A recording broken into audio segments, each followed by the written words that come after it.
hadirkan. Jadi Pak Ali Imran saya jadikan co-host. Tambahkan sebagai rekan penyelenggara ya Pak Ali Imran. Pak Ali Imran atau Pak Faris Akbar ini? Nah, dua-duanya ya, saya jadikan. Jadi nanti mohon izin untuk ya. Faris anaknya. Anaknya ya. Iya. Abu Faris. Faris berarti. Baik, izin share screen. Jadi seperti biasa nanti materinya dari saya ya berapa menit. Setelah itu nanti baru ke baru ke mahasiswa ya. Salam Ibu Memes Salyani ya. Terima kasih sudah hadir. Oke, mohon ini ya ke apa? Sebentar, saya udah share screen.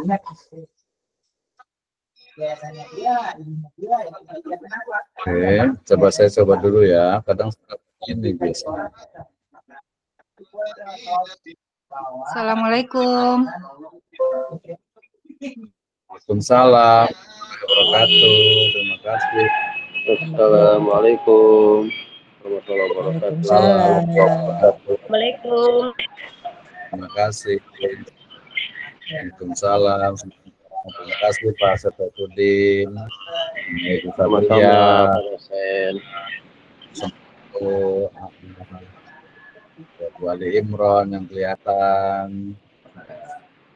Oke ya, nanti mohon izin untuk di mute dulu ya. Saya akan presentasi lebih kurang 5 sampai 10 menit. Setelah itu nanti baru presentasi dari mahasiswa ya. Baik. Nah, kadang suka begini nih, sebentar ya. Begini biasanya kalau umpamanya share-nya itu.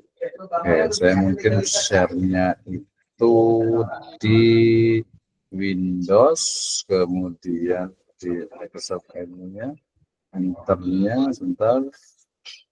Nah, saya harus di sini.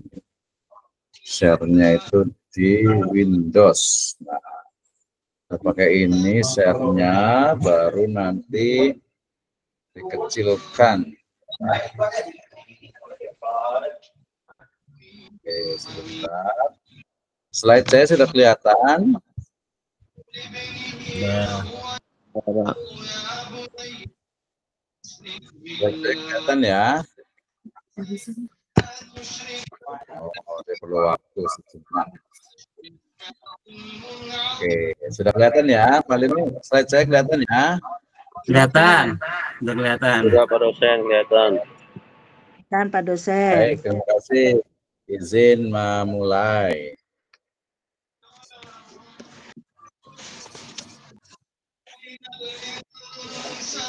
Baik, bismillahirrahmanirrahim. Assalamualaikum warahmatullahi wabarakatuh. Waalaikumsalam warahmatullahi wabarakatuh. Alhamdulillahirrabbilalamin. Wassalatu wassalamu ala asrafil anbiya'i wal mursalin. Habibana wa nabiyyana wa sayyidana Muhammadin sallallahu alaihi wasallam wa ala alihi wa ashabihi wa man tabi'ahum bi ihsanin ila yaumiddin wa ba'd. Qala Allah ta'ala fi kitabihil karim, a'udzu billahi minasyaitonir rajim. Bismillahirrahmanirrahim. Wal 'ashr innal insana lafi khusr illa alladziina aamanu wa 'amilus shalihat wa tawashaw bil haqq wa tawashaw bis sabr. Wa qala azza wa jalla aidan ya'ni suratin innamal hayat dunya ya'lamu annamal hayatud dunya la'ibun wa lahwun wa zina wa tafakhurun wa taqasurun bainal amwali wal aulad. Qala Rasulullah sallallahu alaihi wasallam fi riwayat kullu mauludin yuladu 'alal fitrah. Faqala aidan muru auladakum bis salati wa hum abna'i sab'a sinin wadribuhum fi al-ashar atau fil ashar. Amma asrul hadits kitabullah wa khairal huda nabiyyu sallallahu alaihi wasallam. Alhamdulillah, syukur kepada Allah Subhanahu wa taala yang telah memberikan kepada kita kenikmatan iman, Islam dan juga ihsan. Kemudian salawat dan salam sama-sama kita panjatkan kepada junjungan alam Habibana wa Nabiyana wa Sayyidana Muhammadin sallallahu alaihi wasallam, kepada seluruh ahlul baitnya, para sahabatnya, serta orang yang senantiasa mengikuti jejak sunnahnya hingga akhir. Saya ucapkan terima kasih kepada seluruh mahasiswa di program sarjana, program studi pendidikan agama Islam, Sekolah Agama Islam Falah Bogor.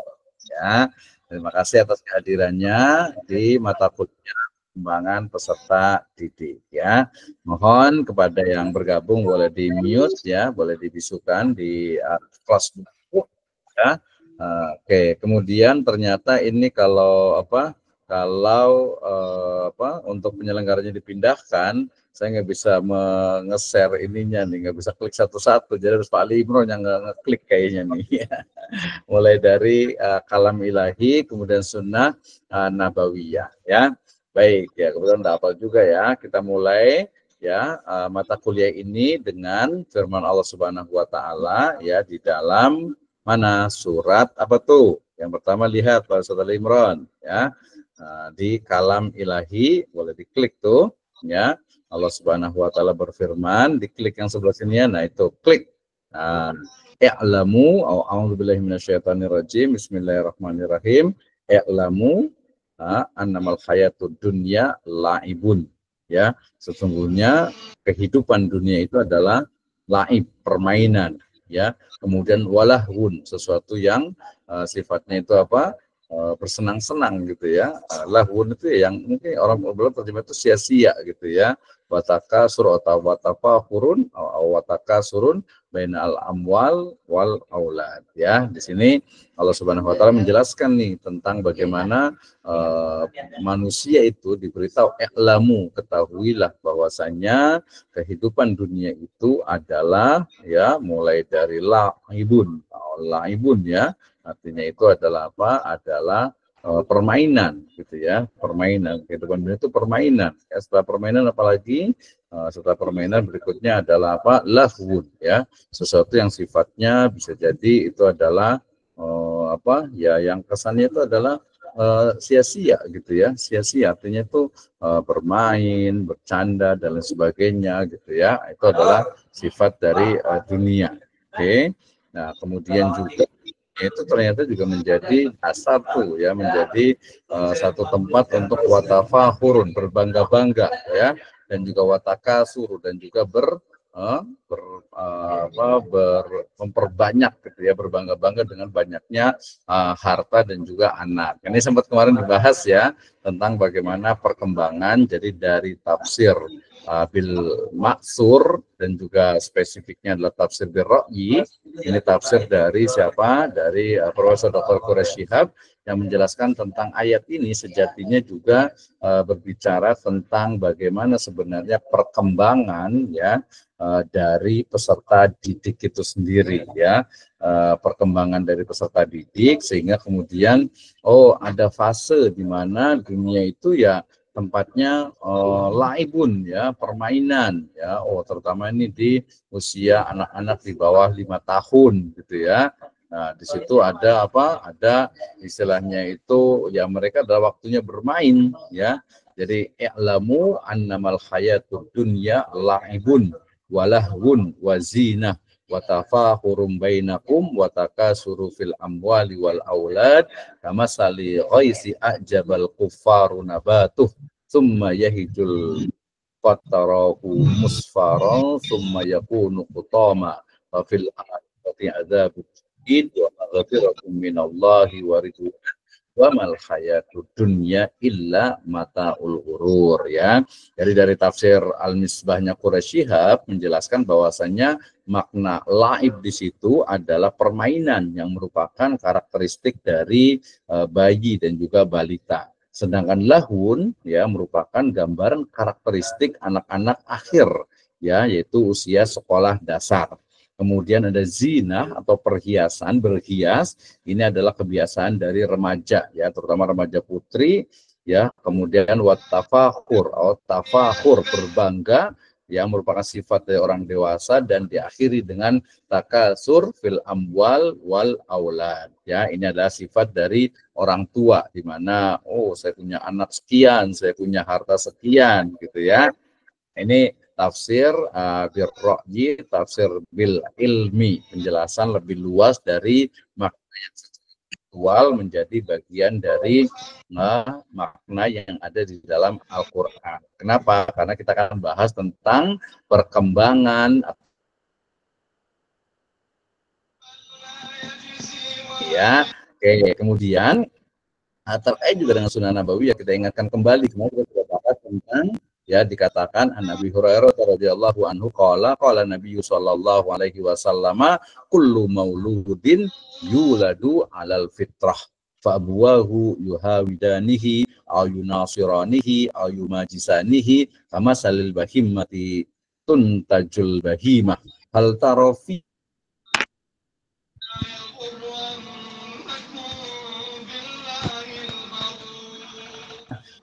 Bahkan setiap anak, ya, kullu mauludin, dilahirkan menurut fitrah, ya, ada potensi beragama Islam. Maka, ya, kedua orang tuanya lah yang membelokkannya, ya, orang tuanya fa abwahu yuhawidanihi, menjadikan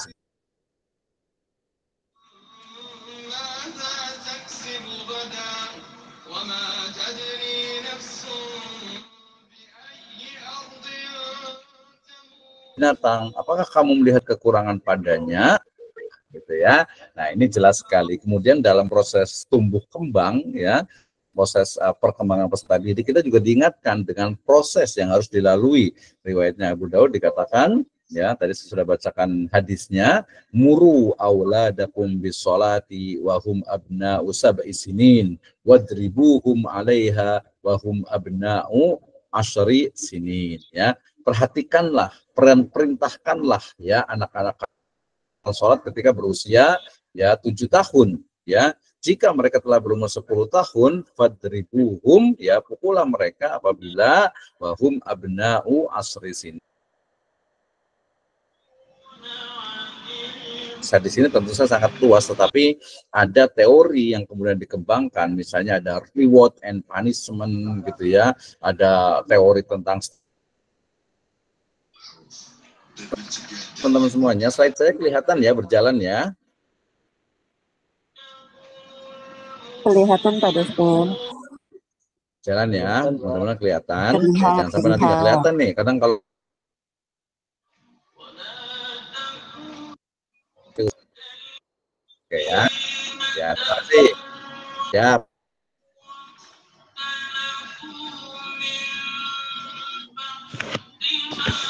lanjut. Baik. Nah, ketika bicara tentang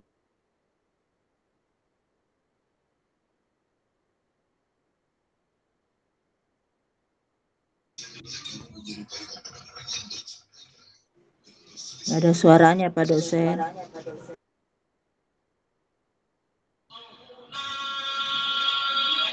Tapi ini cukup gangguan.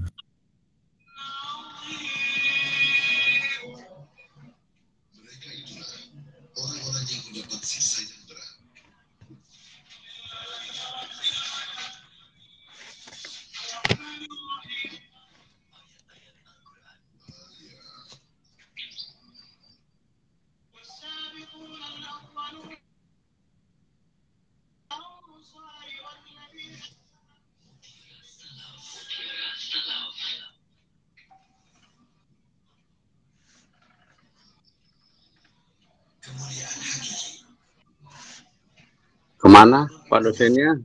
Pak Ketuk? Keluar sebentar. Gerah Sepertinya cari angin. tertinggal.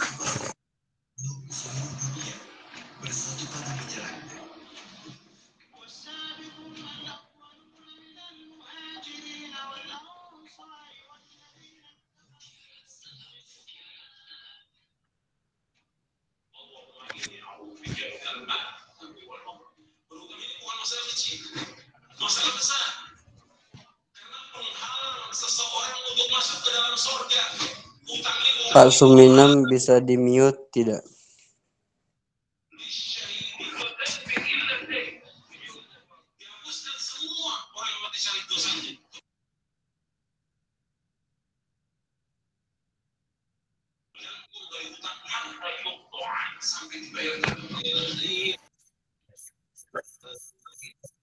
Ini siapa sih guys? Oh, kamu baru ini.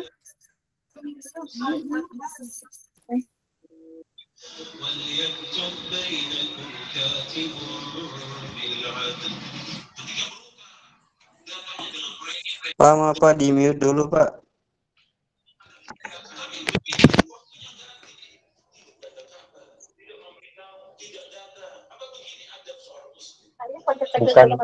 Bukan layarnya Pak, tapi mikrofonnya.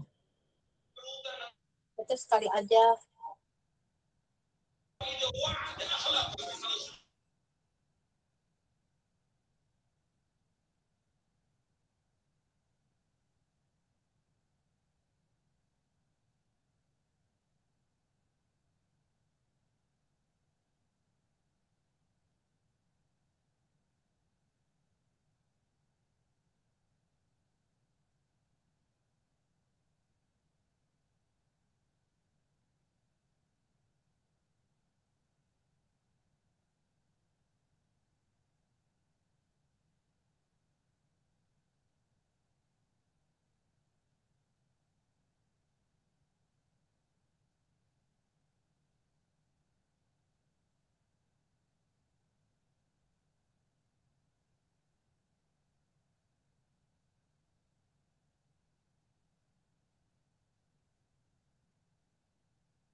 Biasa tuh.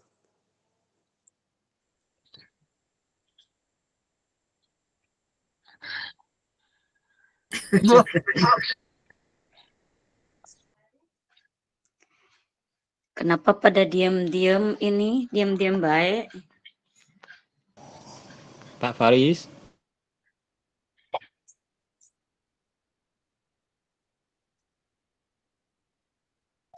Ngantuk.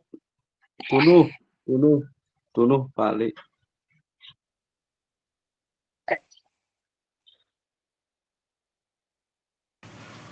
Hari ini nggak ada Pak Ali, adanya Pak Faris. Ngopi dulu Pak, ngopi dulu biar nggak ngantuk. Siap.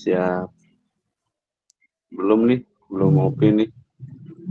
Iya. Saya mau nyusu, Pak, nyusu. Nyusu naon Pak? Entas, penting. Aduh, ampun, hiburan hari refreshing supaya nggak terlalu stres Pak. Biasa hiburan hari kemarin aja dulu. Abdul Mati nggak seneng banget tuh. Enggak stres juga. Net. Ini setiap Jumat bolos mulu kerja. Ini ganti aja nih kuliahnya malam. Bisul, balik. Pak. Mau kayak gimana pun ya, bawa happy aja. Masukan kita campur. Malamnya jam berapa nih? Ya, habis sholat Isya kan enak tuh, ya kan. Pak bolos mulu nih, udah urusan dapur. Iya, urusan dapur nih kurang nih. Nggak apa-apa Pak. Malam banyak acara. Kemarin Nggak apa-apa gimana. Nanti dipecat ini. Dipecat sama istri repot nih. Yang penting menyesuaikan aja. Nggak bisa sama kuliah. Nggak bisa nyusu nanti. Ini malah bolos nyusu. Nggak bisa nyusu Pak, nggak boleh. Ada bunda udah pada tidur semua, matiin lampunya, jadi dia jalan batuk. Apa baik? Ya bunda mau tidur aja bunda. Tidur siang. Ayo tidur. Disuruh bunda tidur. Cepat tidur. Kasih bantal guling tuh. Kunaon. Ayo tidur, ayo. Malah ibunya yang tidur. Sama ayahnya. Nambah. Sama ayahnya nambah Pak Ustadz Ali. Nah, aku izin lah. Pak, aku izin ya kontrol. Mau kerja nih, mau berangkat lagi. Aku absen ya. Langsung keluar. Alfa, jatuhnya Alfa itu. Loh, kan daftar absennya di kampus. Aman kali, Pak. Sekarang. Ini diterusin nggak ini kuliah nih matkul, Pak Misno? Teruskan dengan diskusi. Itu aja baca PPT itu yang presentasi itu dong sambil nunggu, tapi minta izin sama Pak dosen di grup yang ada dosennya. Di Japri aja. Itu Pak. Yang baca Pak Suhendi, kangen nih sama suara Pak Suhendi. Kan barusan udah ngomong. Ini udah asar nih Pak Abah. Bentar lagi ya. Masih apa? Asar dulu apa gimana lanjut? Lanjut aja dulu Pak. Ngopi dulu. Kopinya bahe ya. Ambil kopi. Katanya Tulis kopi. Nyusu apa kopi ini yang benar. Yang penting mah sehat lah. Sehat, lancar. 4 sehat 5 beubeung. 4 sehat 5 beubeung, siap Pak. Sangguan Pak lah, sangguan. Pak, kalau yang namanya Pak Burhanuddin yang mana ya? Nggak ada namanya Burhanuddin. Saya belum lihat wajahnya. Siswa baru. Itu Pak Faris yang baru itu. Masya Allah. Pak Faris ya, iya Pak Faris, Pak Tito ya. Iya. Wah. Pak Faris. Di kelompok saya ada namanya Pak Burhanuddin. Pak Faris itu siswa baru. Susah baru suka nyusu temu baru itu. iya. Kita pakai kopiah ya mah. Kebanyakan bedah buku Imam Ghazali. Widih, Masya Allah. Barokah ya. Iya, jadi Pak Faris itu berkah. Pada bahagia banget, kayaknya jurnal udah pada selesai nih. Oh iya, jurnal gimana itu Pak Ustadz Ali? Maksudnya gimana pembimbingnya wajib harus mengikuti. Kita ikut dosen pembimbing itu. Yang kosong siapa? Kayaknya itu nggak ada kabar lagi tuh, share. Cari Pak Hendra, dosen pembimbingnya. Bapak sudah berapa grupnya, Pak? Pak Ali jawabnya gimana kemarin ditanyakan, yang kosong nggak tahu juga. Ya kan itu, maka tanya di sinilah. Iya, jadi kan Pak Nase ini nge-share-nya, jadi masih ada sisa 2, ada 3. Aduh, saya jadi bingung tuh sisa-sisa gitu maksudnya. Gimana Pak Nase ini? Maksudnya sekarang Pak Hendra maunya kemana? Pembimbingnya ya, siapa? Yang mau bantu semuanya Pak, pembimbingnya. Semuanya pakai joki aja. Jadi referensinya, mengetiknya kayak gitu. Nanti kita tinggal belajarnya, membaca, menghafal gitu. Oh, iya. Yang begitu Pak, yang saya cari Pak. Pak Ustadz Ali. Ada itu. Nah, siapa tuh? Kasih bocoran. Ustadz Ali kasih bocoran. Tuh, coba tanya Pak Martin tuh. Ya, tanya lagi, lempar-lempar terus ah. Pak Dimas lempar, Abah lempar, Pak Nasir lempar. Ya kan? Bentuk tidak makan dan minum susu.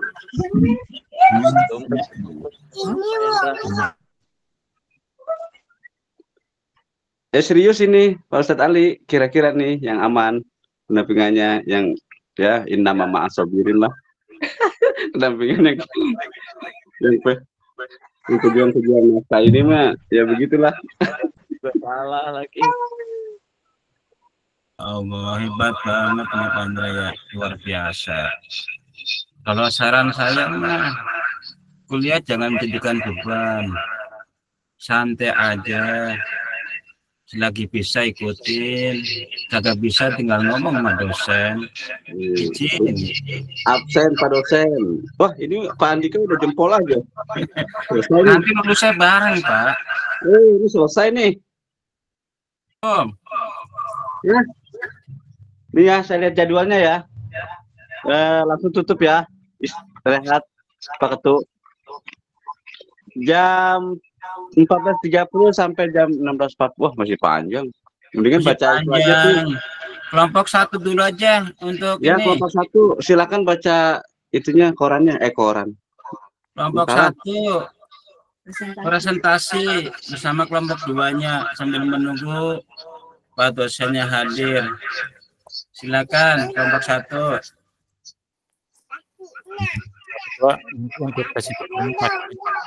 Untuk penyampaian makalah aja dulu, kelompok 1 dan 2. Kelompok 1 dulu Pak. Iya, penyampaian makalah dulu, nanti lanjut kelompok 2 penyampaian makalah, baru pertanyaan digabung terakhir aja. Baik. Ya, bergabung aja langsung.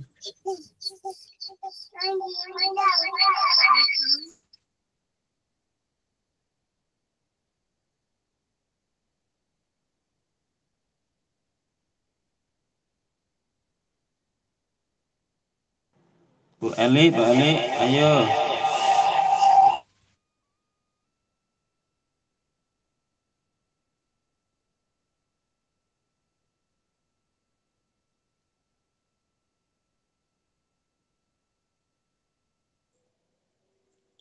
Pak Ali, ada feedbacknya. Pakai satu alat aja mungkin Pak Ali. Jadi dengang-dengung nggak karuan gitu.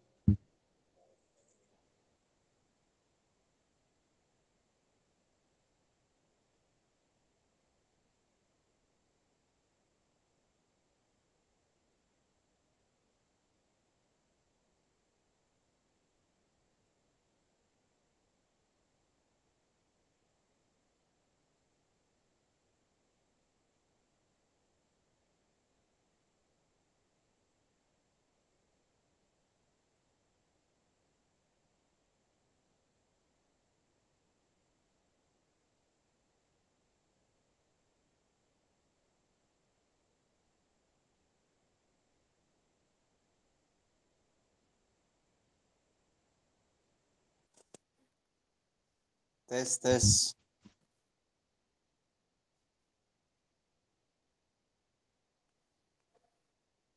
Nggak ada suaranya.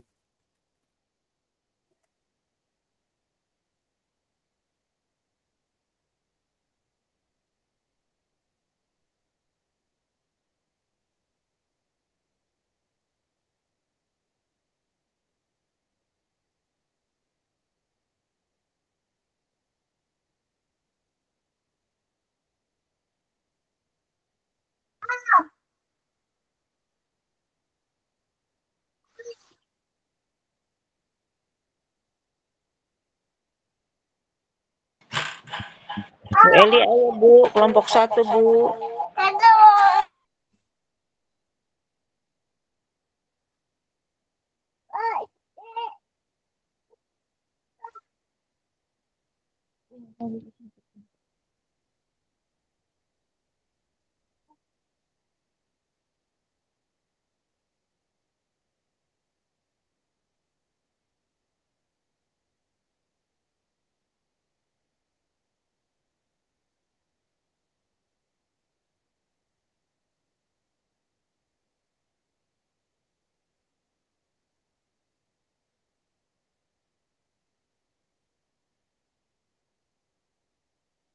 Astagfirullah. Ini saya dari tadi ngomong nggak ada videonya ya, berarti udah semangat banget ini. Suaranya juga nggak ada, Sad. Iya, udah hampir 1,5 jam sampai kemana tadi rekamannya ini ya. Itu saya semangat banget ini, udah nggak direkam lagi ini jadi. Oke, terima kasih Pak Usman Sirajuddin ya. Ini masih 43 masih semangat, berarti luar biasa. Gambarnya nggak ada, suaranya juga nggak ada, tapi gambarnya tadi ada ya. Di awal Tidak ada juga. Iya nih, diem-diem baik ya, nggak ada yang telepon kayaknya ya. Ya udahlah, mohon maaf lahir batin. Nah, saya udah semangat banget ini, serius saya semangat banget ini. Kirain lagi ke Menjelaskan sebenarnya belakang. berapi-api ini, sahabat, tapi hilang ini ya. Gak apa-apa, baik, terima kasih Bapak sekalian. Kita lanjutkan dengan presentasi, ada 2 kelompok, mudah-mudahan nggak usah lama-lama lah ya, 10 sampai 15 menit cukup. Nah, nanti ada 2 kelompok. Silahkan, siapa nih Ustaz Ali Imran nih?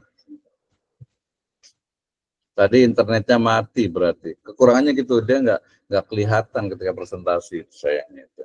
Baik, silakan. Siapa yang presentasi hari ini? Silakan. Suara saya terdengar ya?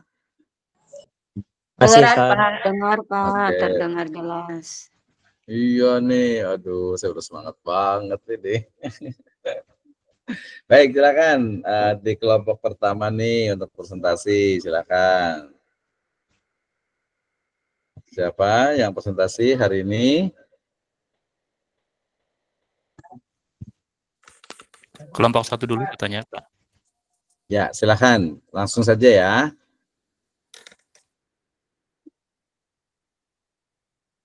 Boleh langsung share screen-nya. Kalau kurang nanti saya boleh inikan namanya. Oh iya, nanti berarti saya minta untuk ini ya, Ustaz Taswidin paling rajin biasanya nih ya, untuk yang hadirnya ya. Iya Pak, nanti kami buatkan rekapannya untuk ya. Nanti saya akan presentasi juga. Tapi nanti sekali-kali saya presentasi juga kalau waktunya agak cukup. Oke, silahkan langsung.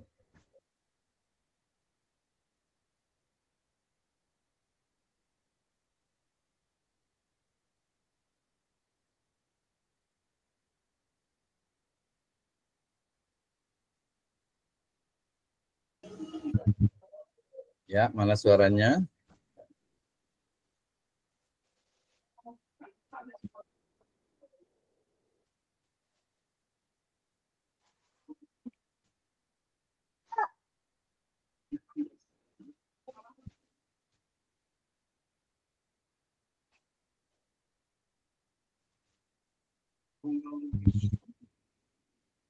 Ya, silakan suaranya.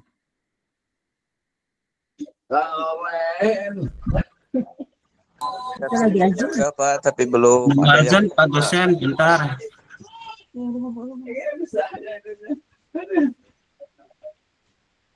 Ya, silakan. Mana nih? Ada suaranya? Bentar Pak dosen, lagi suara adzan jadi ya agak berisik. Oke, boleh. Kita dengar adzan dulu ya.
Assalamualaikum warahmatullahi wabarakatuh.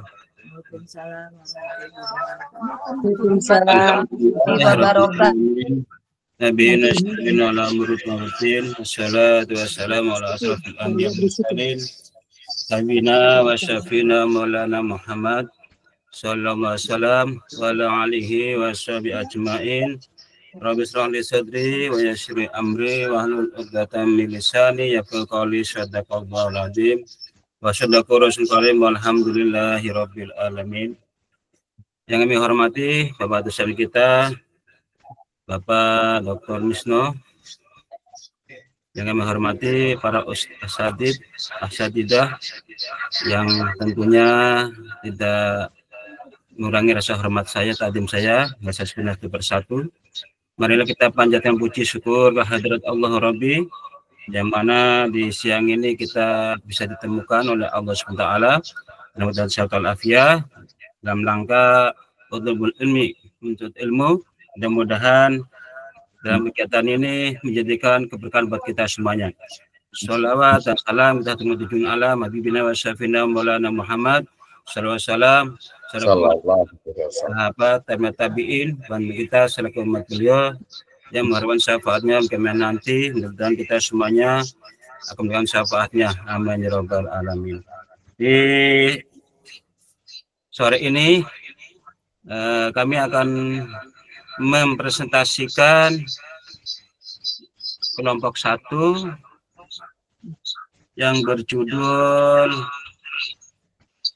teori karakteristik perkembangan anak usia sekolah, disusun oleh kelompok 1 yang namanya Ali Imron, Ria Lestari, Eli Kamalia, Maya Maulida Muslina, dan Sabaria.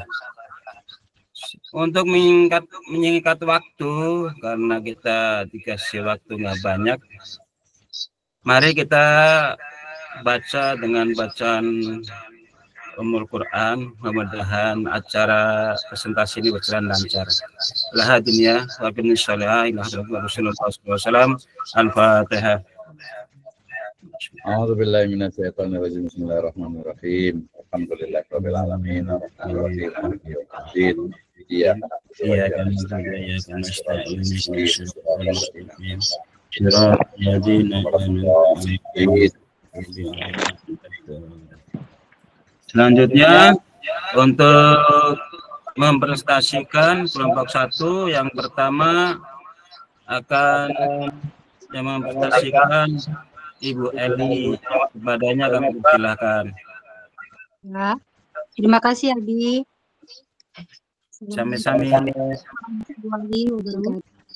Waalaikumsalam warahmatullahi wabarakatuh. Baiklah, saya akan membacakan hasil dari kelompok kami. Yang pertama, pendahuluan latar belakang. Masa kanak-kanak itu yang sering disebut sebagai usia sekolah, sekitar usia 6 sampai 12 tahun, merupakan tahap perkembangan yang sangat penting dan menentukan dalam kehidupan seorang individu. Pada fase ini, anak-anak tidak hanya mengalami pertumbuhan fisik yang stabil, tetapi juga perkembangan pesat dalam aspek kognitif, sosial, emosional, dan moral. Periode ini menandai transisi dari ketergantungan terhadap keluarga menuju keterlibatan yang lebih luas dalam lingkungan sosial, terutama melalui sekolah. Disinilah anak mulai belajar memahami aturan, bekerja sama, mengembangkan identitas diri, serta membentuk pandangan moral dan etika. Pemahaman yang mendalam karakteristik perkembangan anak usia sekolah menjadi sangat penting dalam proses tumbuh kembang anak, seperti orang tua, guru, dan tenaga kependidikan. Kegagalan dalam mengenali tahap perkembangan ini dapat berujung pada penerapan pola asuh atau strategi pembelajaran yang tidak sesuai, yang pada akhirnya bisa menghambat potensi optimal anak. Berbagai teori perkembangan klasik seperti yang dikemukakan oleh Jean Piaget, kognitif, Erik Erikson, psikososial, dan Laurent Kuhn-Bennett, memberikan kerangka ilmiah yang komprehensif dalam menjelaskan dinamika perkembangan anak. Melalui teori ini, kita dapat memahami bagaimana anak berpikir, merasa, bertindak, serta merespon lingkungan sosial di sekitarnya. Dengan demikian, analisis karakteristik perkembangan anak tidak hanya bersifat deskriptif, tetapi juga menjadi dasar untuk intervensi pendidikan dan pengasuhan yang efektif dan berkelanjutan.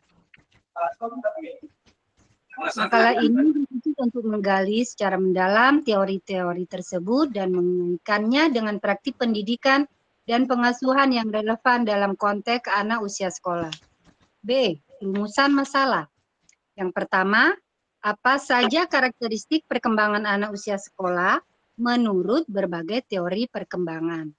Kedua, bagaimana implikasi karakteristik perkembangan tersebut dalam proses pendidikan dan pengasuhan anak usia sekolah. Jadi nggak baca PPT-nya ya? Pertama, menjelaskan karakteristik perkembangan anak usia sekolah berdasarkan teori-teori perkembangan yang relevan.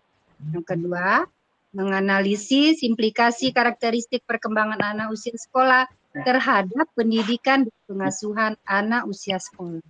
Demikian dari saya serahkan ke moderator.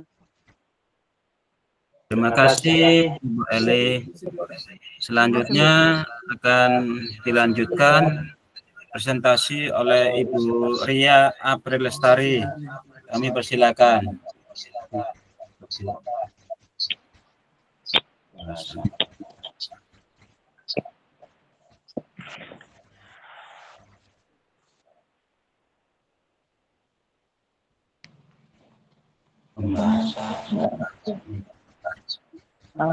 Ya, saya lanjutkan bab 2 tentang pembahasan karakteristik perkembangan anak usia sekolah menurut teori perkembangan. Pertama, perkembangan kognitif menurut Jean Piaget. Jean Piaget mengklarifikasikan perkembangan kognitif anak usia 7 sampai 11 tahun ke dalam tahap operasional konkret. Pada tahap ini, anak-anak mulai mampu berpikir logis tentang objek konkret, namun belum mampu berpikir abstrak secara penuh. Mereka memahami konsep konservasi bahwa kuantitas tetap sama meskipun bentuk berubah. Klasifikasi dan reversibilitas. Ciri-ciri utama perkembangan kognitif pada tahap ini: konservasi. Anak memahami bahwa air yang dituangkan ke dalam gelas berbeda bentuk tetap memiliki volume yang sama. Klasifikasi. Anak mampu mengkelompokkan benda berdasarkan kriteria seperti warna, bentuk, dan ukuran. Seriasi. Anak dapat menyusun objek berdasarkan urutan logis, misalnya dari yang terkecil ke yang terbesar. Reversibilitas. Anak memahami bahwa suatu tindakan dapat dibalik, misalnya 4 tambah 3 sama dengan 7.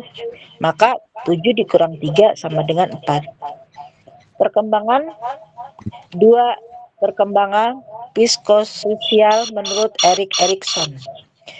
Erikson menyebut usia 6 sampai 12 tahun sebagai tahap industri vs inferiority atau kerajinan vs rasa rendah diri. Anak mulai menunjukkan kebutuhan untuk merasa mampu dan berhasil dalam tugas-tugas yang diberikan. Keberhasilan dalam tugas akademik atau sosial akan membentuk rasa percaya diri. Sebaliknya, kegagalan yang tidak ditangani dengan baik bisa menyebabkan rasa rendah diri. Ciri khas perkembangan psikososial.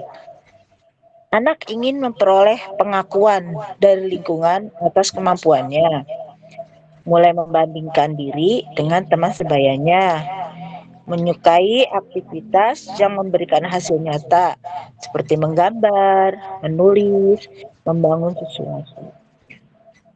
Perkembangan moral menurut Lawrence Kohlberg.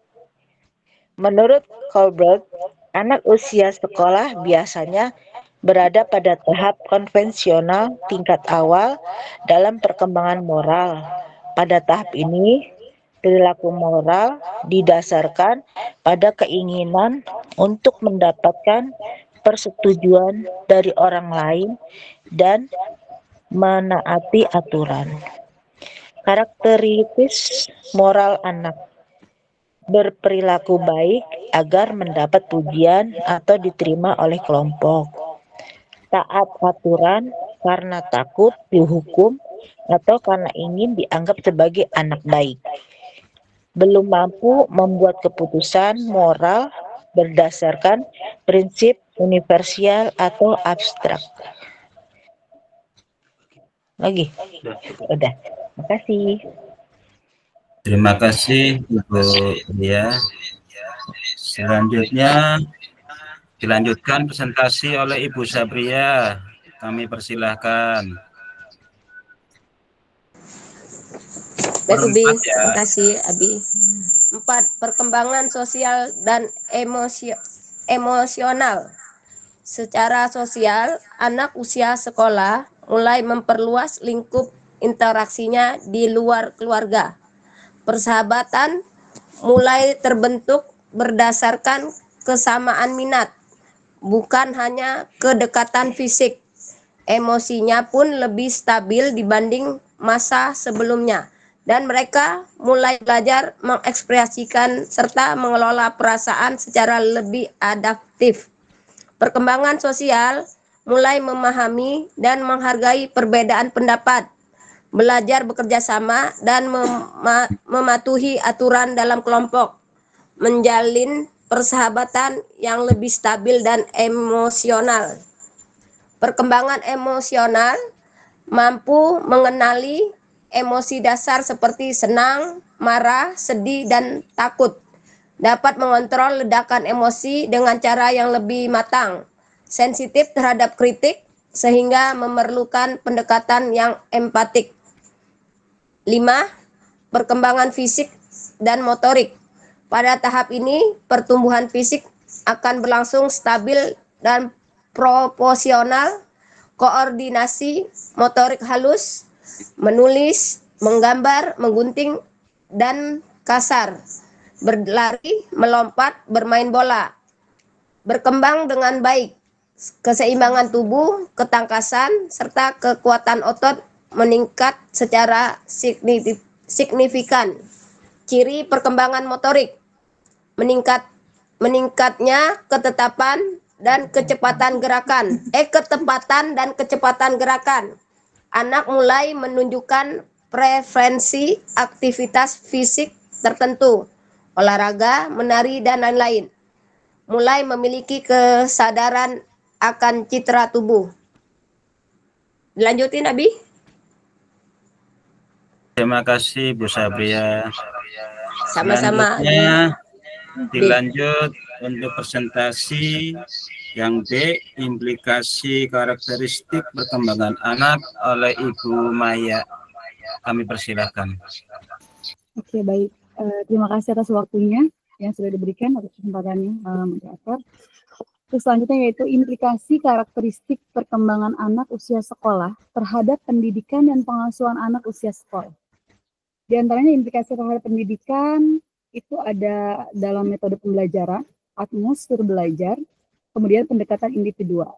Dalam metode pembelajaran, guru perlu memilih metode pembelajaran yang sesuai dengan karakteristik anak usia sekolah, seperti pembelajaran berbasis permainan, diskusi kelompok, eksperimen langsung, dan aktivitas yang melibatkan gerak fisik.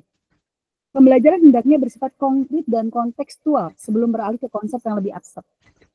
Kemudian dalam atmosfer belajar, implikasinya itu guru perlu menciptakan suasana belajar yang menyenangkan, penuh kasih sayang dan menghargai keunikan setiap anak. Lingkungan belajar yang kondusif akan mendorong anak mengembangkan seluruh potensinya, baik secara kognitif, sosial maupun emosional. Kemudian yang ketiga dalam pendekatan individual, setiap anak berkembang dengan cara dan kecepatan yang berbeda. Guru perlu memahami perbedaan ini agar mampu memberikan dukungan dan bimbingan yang sesuai, termasuk dalam mengidentifikasi dan menangani kesulitan belajar seperti disleksia, disgrafia, atau diskalkulia. Kemudian implikasi terhadap pengasuhan, diantaranya itu ada pola asuh yang mendukung, kolaborasi orang tua dan sekolah, kemudian stimulasi dan dukungan. Untuk pola asuh yang mendukung, orang tua sebaiknya menerapkan pola asuh demokratis yang mendorong kemandirian, rasa percaya diri, dan kemampuan bersosialisasi anak. Pola asuh ini terbukti efektif dalam mendukung perkembangan sosial dan emosional anak, bahkan pada keluarga dengan latar belakang pendidikan orang tua yang rendah. Kemudian itu kolaborasi orang tua dan sekolah. Orang tua dan guru perlu bekerja sama dalam memantau perkembangan anak, saling memberikan informasi dan bersama-sama mencari solusi atas permasalahan yang muncul. Lingkungan keluarga yang harmonis dan komunikatif menjadi fondasi penting bagi perkembangan anak. Kemudian stimulasi dan dukungan. Orang tua perlu memberikan stimulasi yang cukup, seperti membacakan buku, bermain bersama, serta memberikan kesempatan anak untuk bereksplorasi dan belajar secara mandiri. Dukungan emosional dan penghargaan atas usaha anak sangat penting untuk membangun rasa percaya diri dalam motivasi belajar. Oke, baik. Selanjutnya mungkin kesimpulannya dalam makalah yang sudah kami buat ini.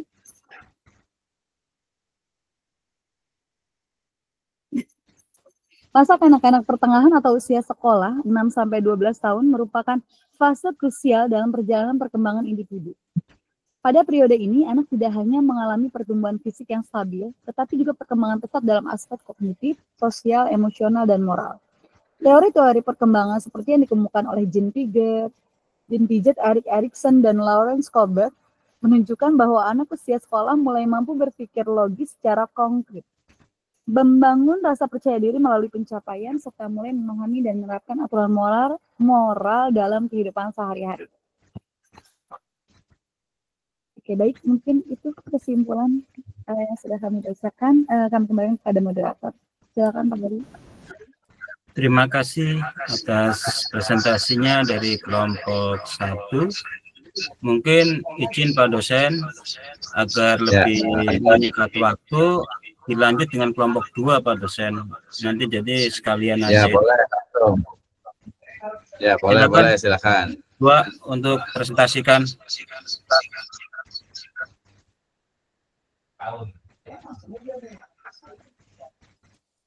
Silakan untuk MC. Martin.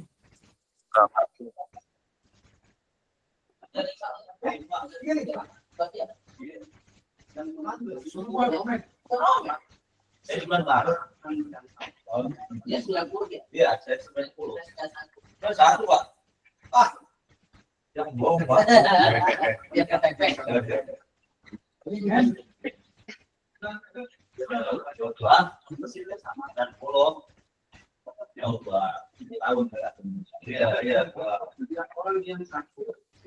Atau mungkin Bu Dede bisa langsung ambil alih. Nanti untuk operator yang Ya, lanjut. Ya, silakan. Pak Aman. Ya, lagi. Kemudian ada lagi. Yang satu lagi buat dia.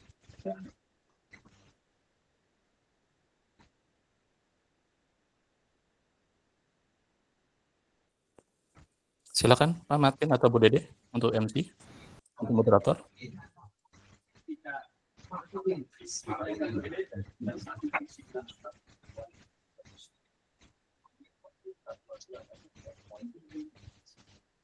Ya, silakan.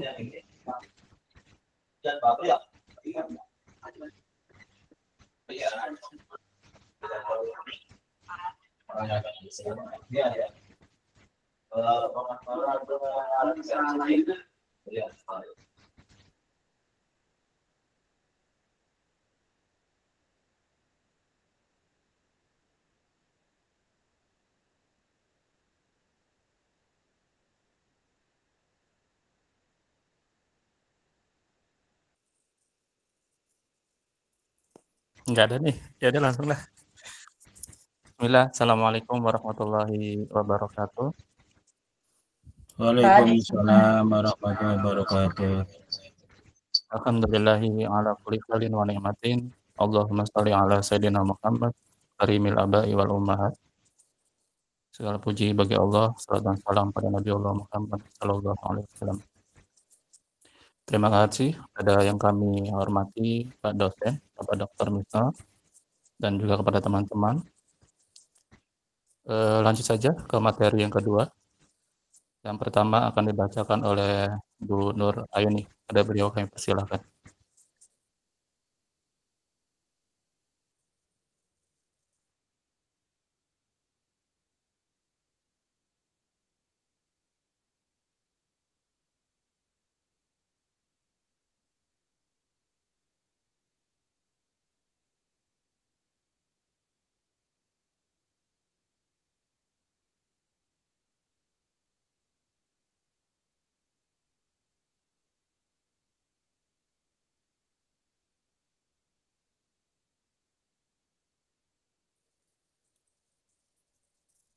Bu Nur Aini.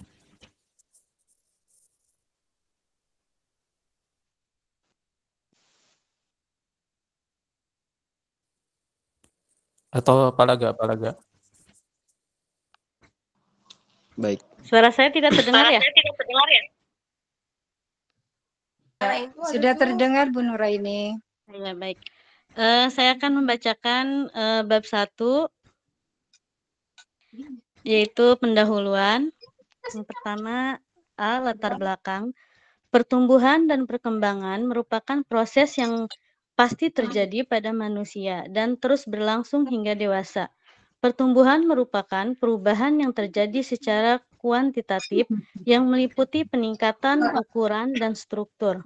Pertumbuhan adalah berkaitan dengan masalah perubahan dalam besar, jumlah, ukuran, atau dimensi tingkat sel organ maupun individu yang bisa diukur dengan berat, ukuran panjang, umur, tulang, dan keseimbangan metabolik.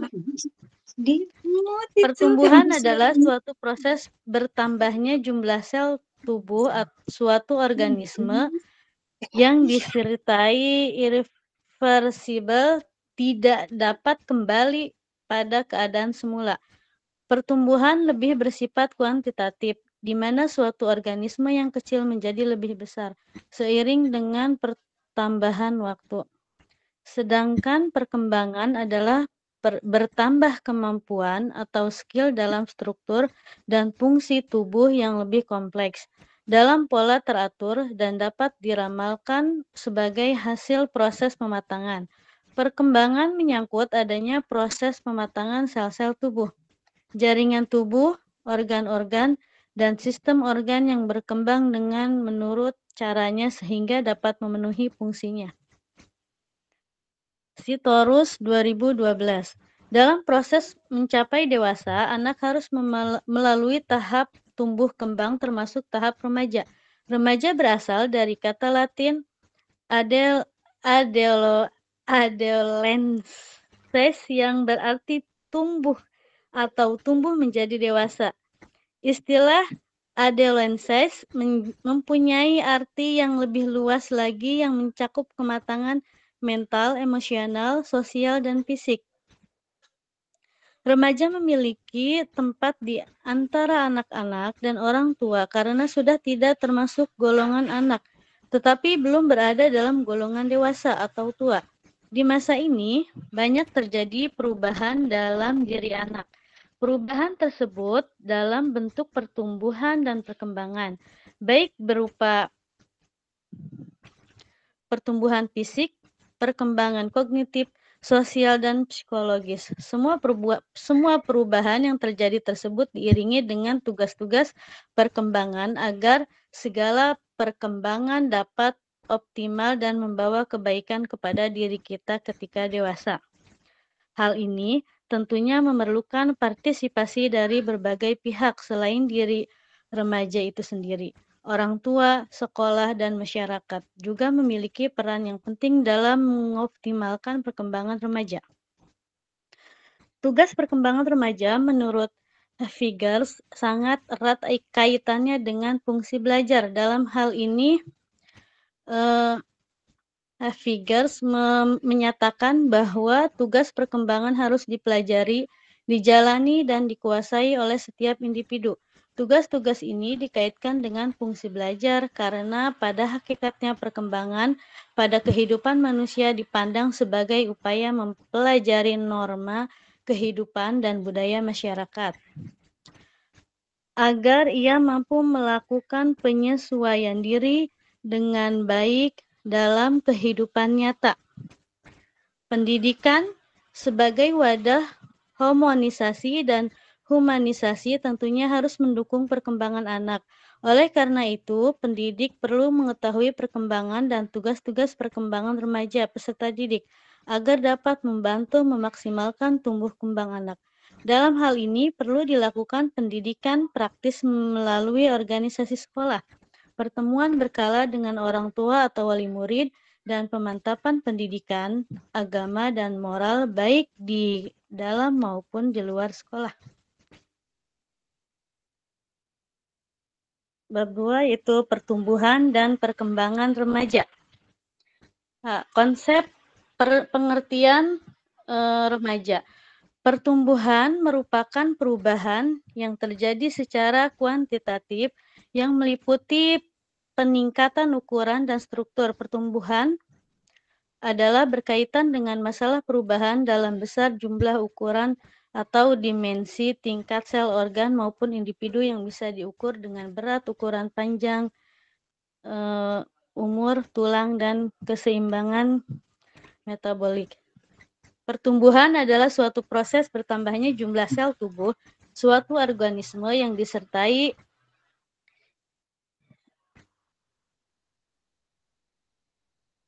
bentar, Pak.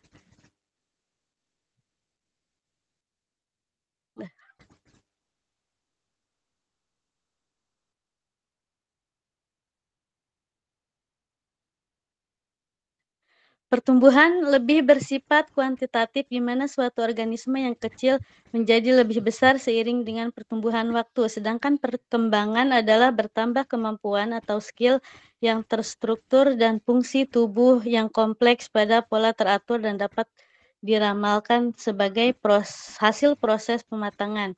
Perkembangan menyangkut adanya proses pematangan sel-sel tubuh, jaringan tubuh, organ-organ, dan sistem organ yang berkembang dengan menurut caranya sehingga dapat memenuhi fungsinya.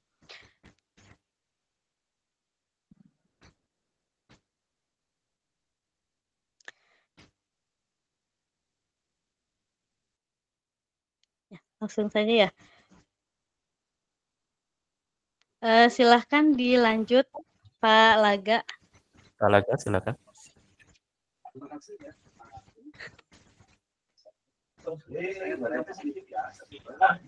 Oke, baik, terima kasih. Selanjutnya itu tahap perkembangan remaja. Ada 3 tahap perkembangan remaja dalam rangka penyesuaian diri menuju kedewasaan, yaitu remaja awal, yaitu pada usia 11 sampai 14 tahun, remaja madya usia 15 sampai 17 tahun, dan remaja akhir usia 18 sampai 21 tahun. Yang pertama yaitu remaja awal. Seorang remaja pada tahap ini masih terheran-heran akan perubahan yang terjadi pada tubuhnya sendiri dan dorongan-dorongan yang menyertai perubahan itu. Mereka membanggakan pikiran yang baru, cepat tertarik pada lawan jenis, mudah terangsang secara erotik. Kepekaan terhadap ego menyebabkan para remaja awal ini sulit dimengerti oleh orang dewasa. Yang kedua yaitu remaja madya. Pada tahap ini remaja sangat membutuhkan teman-teman. Ia senang kalau banyak teman sebaya yang mengakuinya. Ada kecenderungan narsitik, yaitu mencintai diri sendiri dengan menyukai teman-teman yang sama dengan dirinya. Selain itu, berada dalam kondisi kebingungan karena tidak tahu memilih yang mana peka atau tidak peduli, ramai-ramai atau sendiri, optimis atau pesimis, idealis atau materialis, dan sebagainya. Yang ketiga yaitu remaja akhir. Tahap ini adalah masa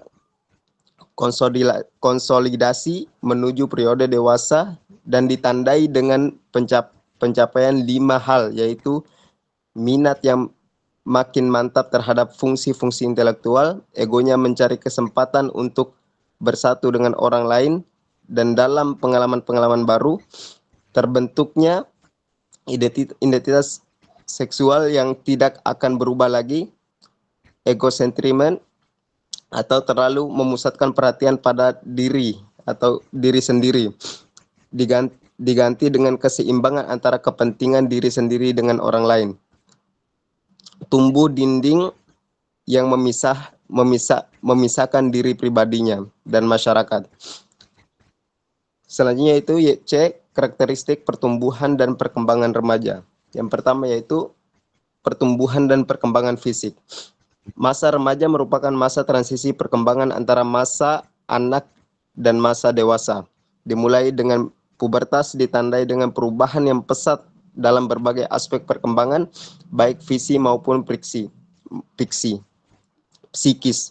Perubahan fisik yang terjadi pada remaja terlihat pada saat masa pubertas, yaitu meningkatnya tinggi dan berat badan serta kematangan sosial. Di antara perubahan fisik yaitu terbesar pengaruhnya pada perkembangan jiwa remaja adalah pertumbuhan tubuh atau badan menjadi semakin panjang dan tinggi. Selanjutnya, mulai berfungsinya alat-alat reproduksi atau ditandai dengan haid pada wanita dan mimpi basah pada laki-laki, dan tanda-tanda seksual sekunder yang tumbuh. Menurut Mus yang dikutip oleh Sarlito Wirawan, urutan perubahan fisik adalah sebagai berikut. Yang pertama, pada anak perempuan, pertumbuhan tulang-tulang atau badan menjadi tinggi, anggota badan menjadi panjang. Yang kedua, pertumbuhan payudara. Yang ketiga, pertumbuhan bulu halus. Yang keempat, mencari pertumbuhan ketinggian badan.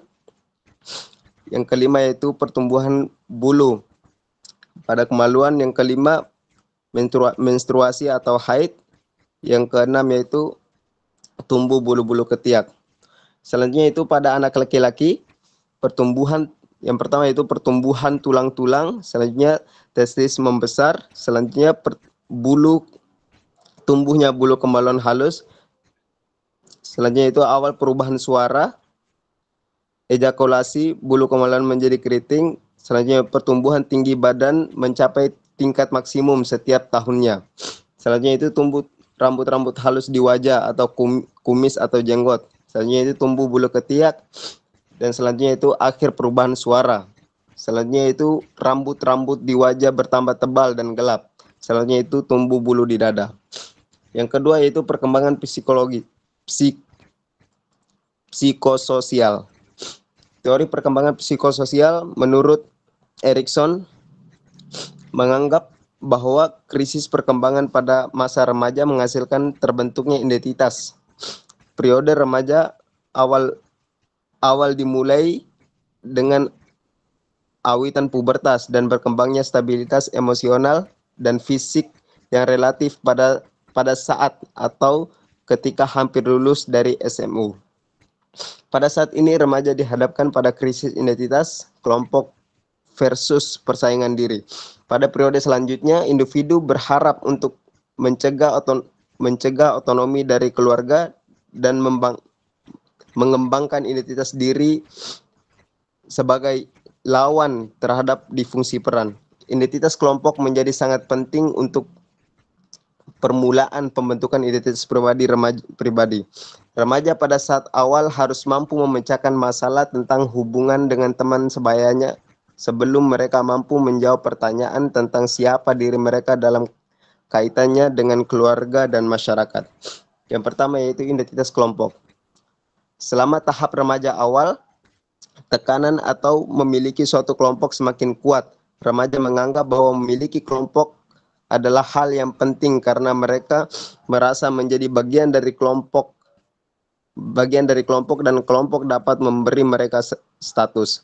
Ketika remaja mulai mencocokkan cara dan minat berpenampilan, gaya mereka segera berubah.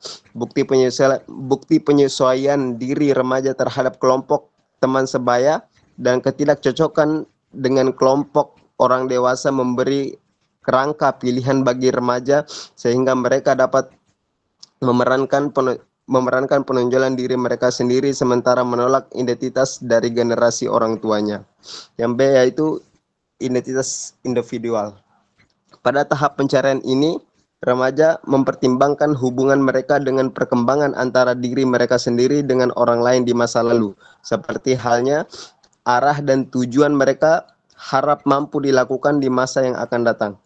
Proses perkembangan identitas pribadi merupakan proses memakan waktu yang penuh dengan periode kebingungan, depresi, dan keputusasaan. Penentuan identitas dan bagiannya di dunia merupakan hal yang penting dan suatu yang menakutkan bagi remaja. Namun demikian, jika setahap demi setahap digantikan dan diletakkan pada tempat yang sesuai, identitas dan posisi positif pada akhirnya akan muncul dari kebingungan. Yang ketiga yaitu identitas peran seksual. Masa remaja merupakan masa konsolidasi identitas peran seksual. Selama masa remaja awal, kelompok teman sebaya mulai mengkomunikasikan beberapa pengharapan terhadap hubungan heteroseksual dan bersama dengan kemajuan perkembangan. Remaja dihadapkan pada pengharapan terhadap perilaku dan peran seksual yang matang, yang baik dari teman sebaya maupun orang dewasa. Pengharapan seperti ini berada di setiap budaya, antara daerah geografis dan di antara kelompok sosioekonomis. Yang kedua yaitu emosionalitas. Remaja lebih mampu mengendalikan emosinya pada masa remaja akhir. Mereka mampu menghadapi masalah dengan tenang dan rasional. Dan walaupun masih mengalami periode depresi, perasaan mereka lebih kuat dan mulai menunjukkan emosi yang lebih matang pada saat remaja akhir. Sementara remaja awal bereaksi cepat dan emosional. Remaja akhir dapat mengendalikan emosinya sampai waktu dan tempat untuk mengendalikan emosinya, sampai waktu dan tempat untuk mengapresiasikan dirinya dan diterima masyarakat.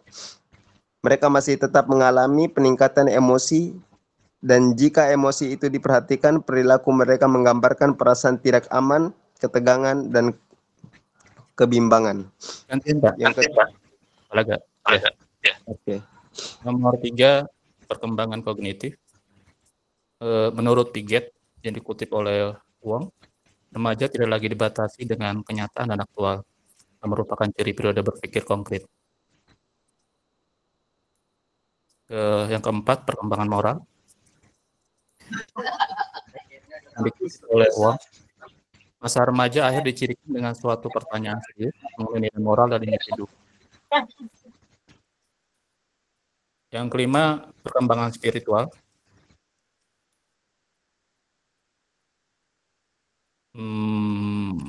Perkembangan spiritual membandingkan agama mereka dengan orang lain dapat menyebabkan mereka mempertanyakan kepercayaan mereka sendiri, tapi pada akhirnya menghasilkan perumusan dan penguatan spiritual mereka. Wong 2009. Yang keenam, perkembangan sosial. Remaja ingin dewasa dan ingin bebas dari kendali orang tua, tetapi mereka takut ketika mereka mencoba untuk memahami tanggung jawab yang terkait dengan kemandirian. Wong 2009. Perkembangan sosial meliputi 1. Hubungan dengan orang tua, yang kedua hubungan dengan teman sebaya, yang D, tugas perkembangan remaja. Menurut Robert dalam buku Psikologi Perkembangan karya Harlock menyatakan bahwa tugas perkembangan adalah tugas yang muncul pada saat atau sekitar satu periode tertentu dari kehidupan individu, yang jika berhasil akan menimbulkan rasa bahagia dan membawa ke arah keberhasilan dalam melaksanakan tugas berikutnya.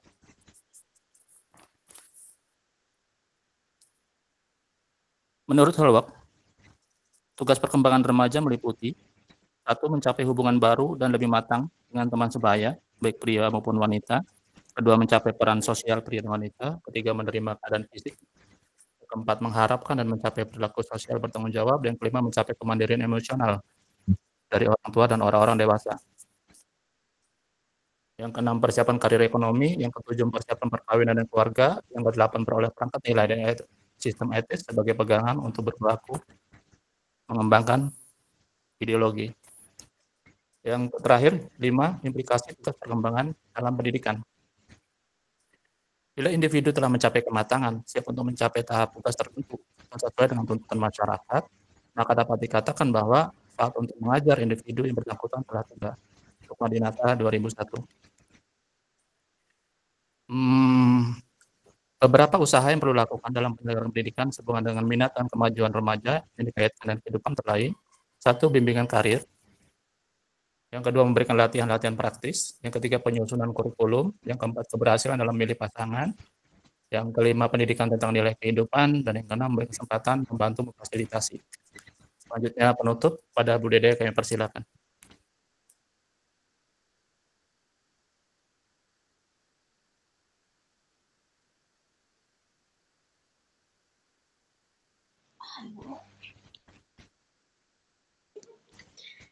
Baik, kesimpulan, remaja berasal dari kata Latin, adolescens, yang berarti tumbuh atau tumbuh menjadi dewasa. Istilah adolescens mempunyai arti yang lebih luas lagi, yang mencakup kematangan mental, emosional, sosial, dan fisik. Ada 3 tahap perkembangan remaja dalam rangka penyesuaian dari menuju kedewasaan, yaitu remaja awal usia 11-14 tahun, remaja madya usia 15-17 tahun, dan remaja akhir usia 18-21 tahun. Perkembangan remaja meliputi pertumbuhan dan perkembangan fisik, perkembangan psikososial, perkembangan kognitif, perkembangan moral, perkembangan spiritual, perkembangan sosial. Tugas perkembangan remaja adalah tugas pada masa remaja yang diharapkan dapat dicapai sebagai bentuk kematangan pada periode tersebut. Tugas perkembangan ini penting bagi pendidik karena membantu memperjelas tujuan yang akan dicapai sekolah.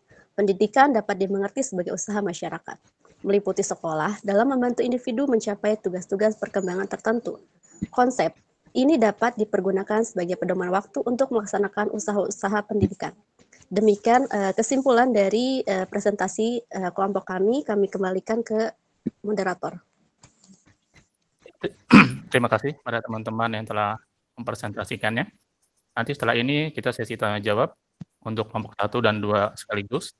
Sebelum itu kami ada puisi. Bilang cakep ya. Jangan bilang jelek. Hari Jumat keren. Tumis sedikit buat arisan.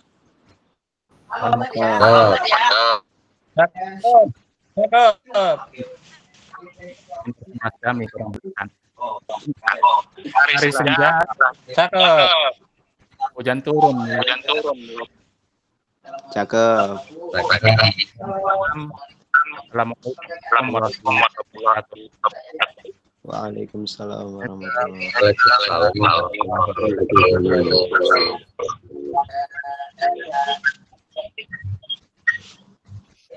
Thank you very much.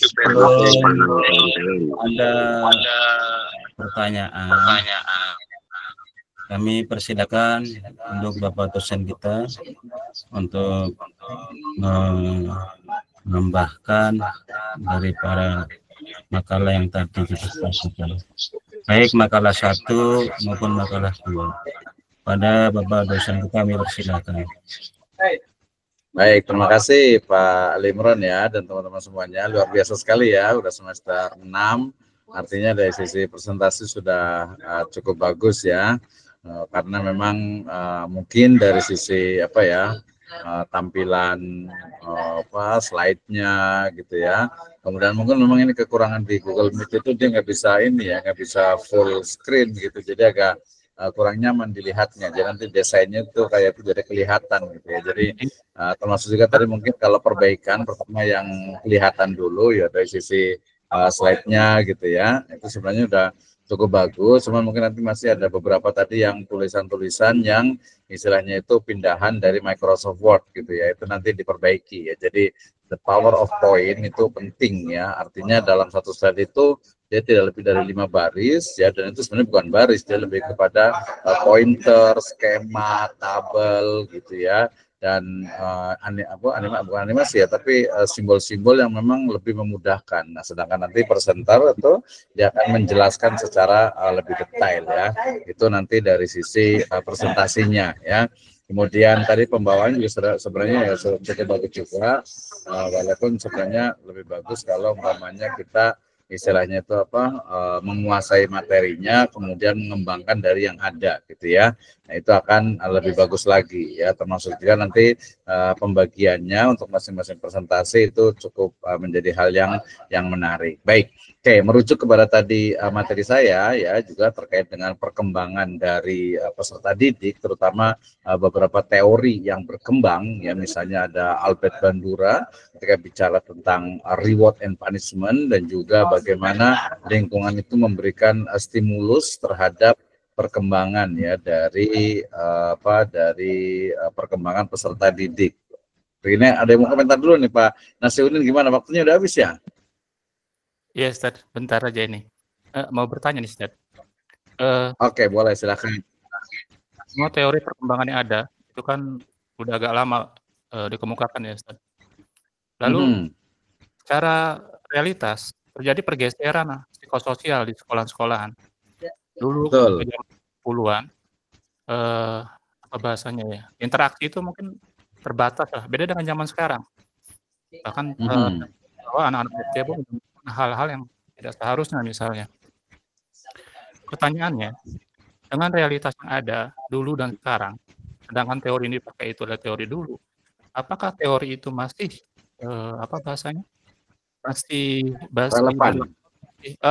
relevan dengan kondisi realitas saat ini, di mana secara psikososial anak-anak yang didik itu berbeda dengan anak didik yang dulu secara psikososial.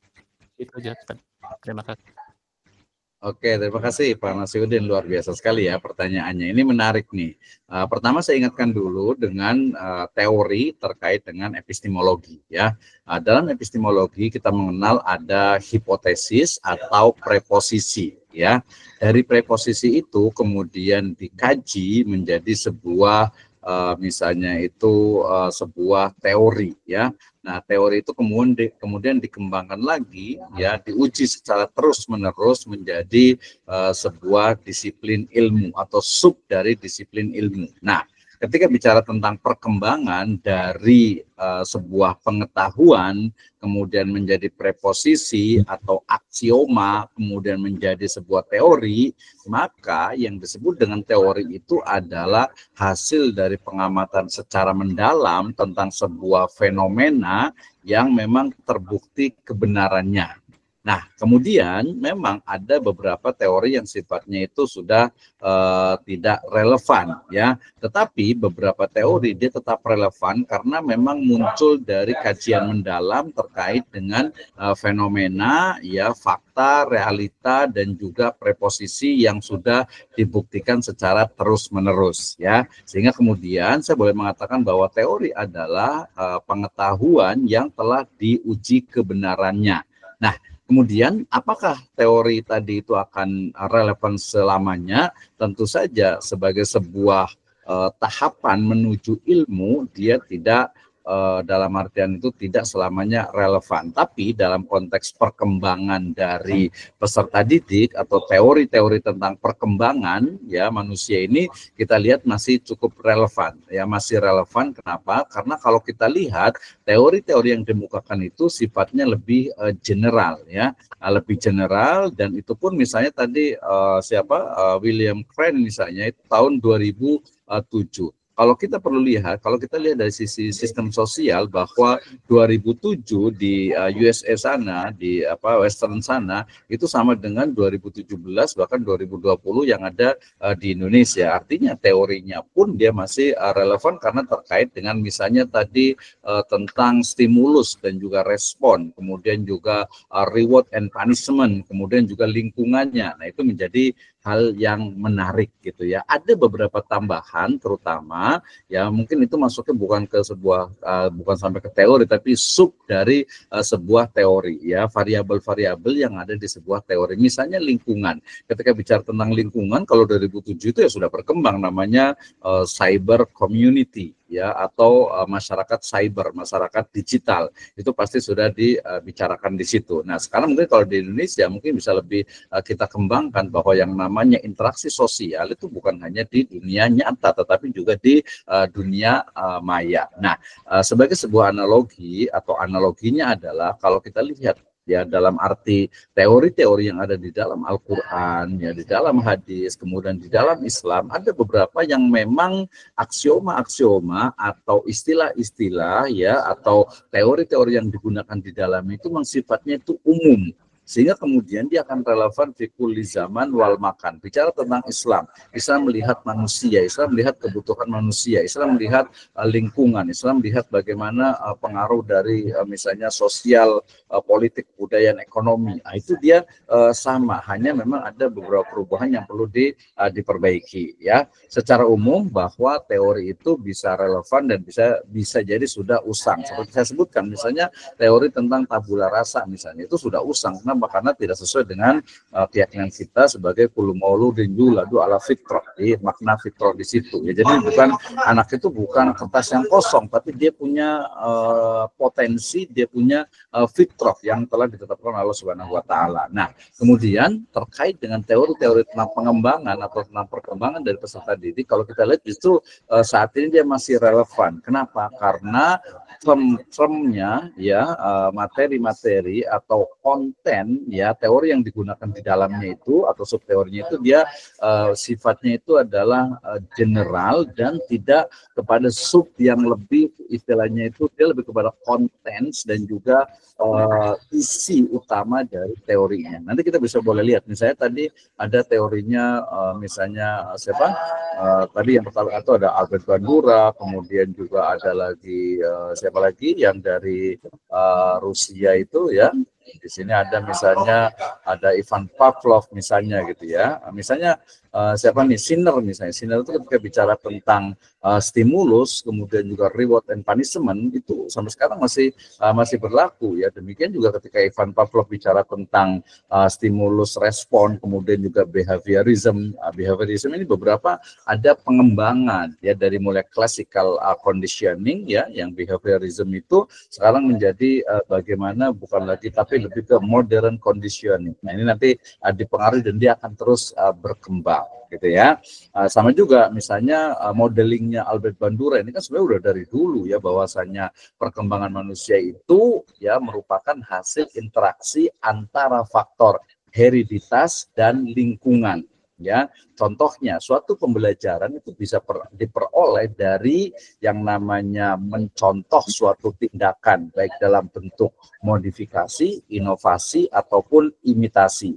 Nah, kemudian juga ada teori determinisme resiprokal, di mana lingkungan itu akan membentuk perilaku dan sebaliknya perilaku itu juga akan membentuk lingkungan. Ya, nah teori-teorinya dari mulai Albert Bandura, kemudian juga Sinner, kemudian juga Ivan Pavlov, kemudian Heinz Warner juga, dan Kaplan juga, dia bicara tentang teori yang kemudian sifatnya itu dia memang hasil dari kajian sehingga bisa mendalam. Ada beberapa yang memang tidak relevan, misalnya ketika dia di Indonesia misalnya gitu ya, ada beberapa, tapi itu hanya sub dari teori yang memang mungkin pembagian-pembagian tertentu saja, tidak keseluruhan karena memang hasilnya itu mendalam. Misalnya begini, teorinya Kaplan misalnya, dia mengatakan bahwa prinsip dari ontogenik ya harus merupakan dasar perbandingan pola perkembangan di berbagai wilayah. Jadi organisme itu, ya seseorang itu, tadi saya katakan itu, dia akan sangat dipengaruhi oleh wilayahnya. Misalnya tadi orang yang tinggal di Jakarta, di Jabodetabek, beda dengan yang tinggal di Cianjur, di Bandung, di Garut Selatan, mungkin di Semarang sana, atau mungkin di Sulawesi, Kalimantan. Nah, jadi teori-teori yang memang tadi bukan sekadar ide gagasan, bukan sekadar istilahnya itu ide gagasan, atau bukan sekadar disebutnya itu ya dengan sebuah hanya penyampaian lah gitu ya, tapi dia memang teori itu, yang namanya teori itu hasil kajian secara mendalam terhadap sebuah fenomena yang kemudian dibuktikan menjadi sebuah hipotesis atau aksioma atau preposisi menjadi sebuah teori. Nah gitu ya. Oh, ada Pak Hinta, siapa lagi nih? Itu Pak Nasruddin ya. Jadi jawabannya ya ada yang relevan, ada yang tidak relevan. Relevan dari sisi waktu, ada juga relevan dari sisi wilayah. Silakan.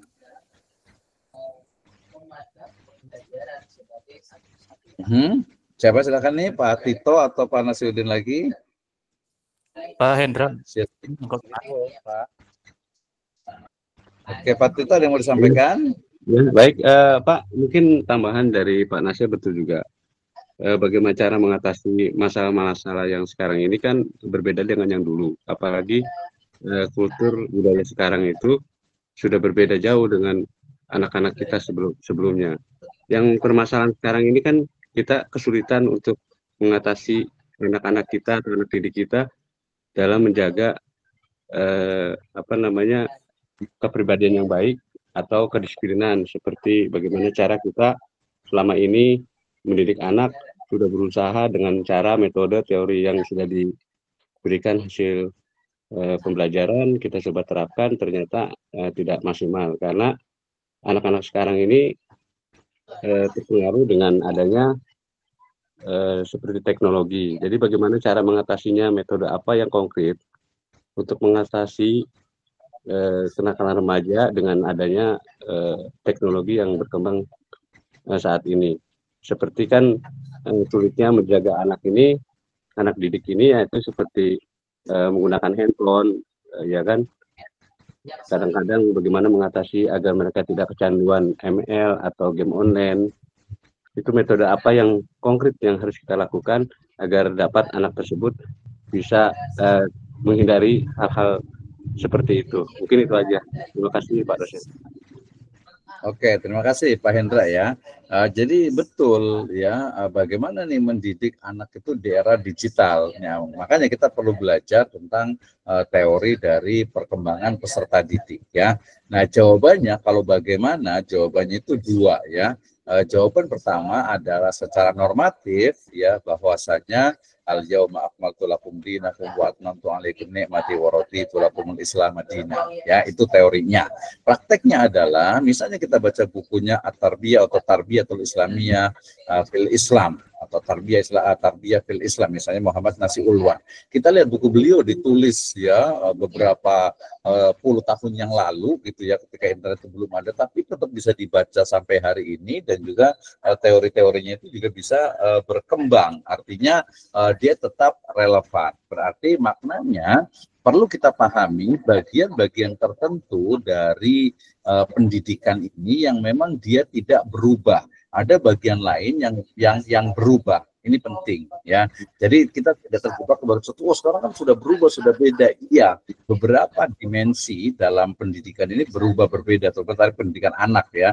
Tapi di sisi lain manusia itu dari dulu juga tetap sama, memiliki tadi fitrah, memiliki juga karakter. Ya nakalnya misalnya lah, kalau kita nakal gitu ya, anak sekarang godaannya dengan anak dulu ya orang bilang mungkin ya agak beda, tapi sebenarnya ya perbedaannya itu adalah di media sosial. Berarti kita lebih melihat bagaimana dosen dipotong dosen. Jadi untuk penanganannya lebih sulit. Jadi ketika zaman dulu kan bermain yang kita terlihat dengan misalkan di suatu tempat.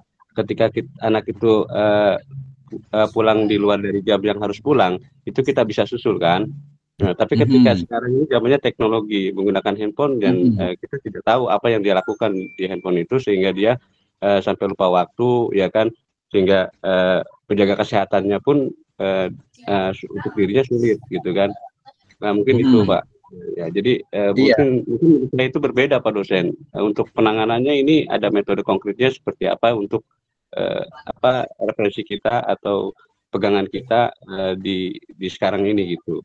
Karena banyak yang menurut saya belum banyak berhasil juga, apalagi di lingkungan kita ini, lingkungan kita yang budaya-budaya yang memang daerah-daerah perkampungan gitu kan, nggak seperti yang di luar sana di kota mungkin karena padat belajarnya, mungkin mereka juga tidak sempat untuk menggunakan alat-alat teknologi secara masif. Jadi mungkin di daerah kita yang agak sulit untuk menangani ini, terutama di sekolah-sekolah. Karena sekolah-sekolah kita kan ini pantauan dari pengawas-pengawas ini kan kurang Pak, apalagi kita juga menangani sekolah-sekolah, kita menjalankan sekolah-sekolah swasta, jadi kesulitan alat-alat pendukungnya. Mungkin itu aja Pak dosen.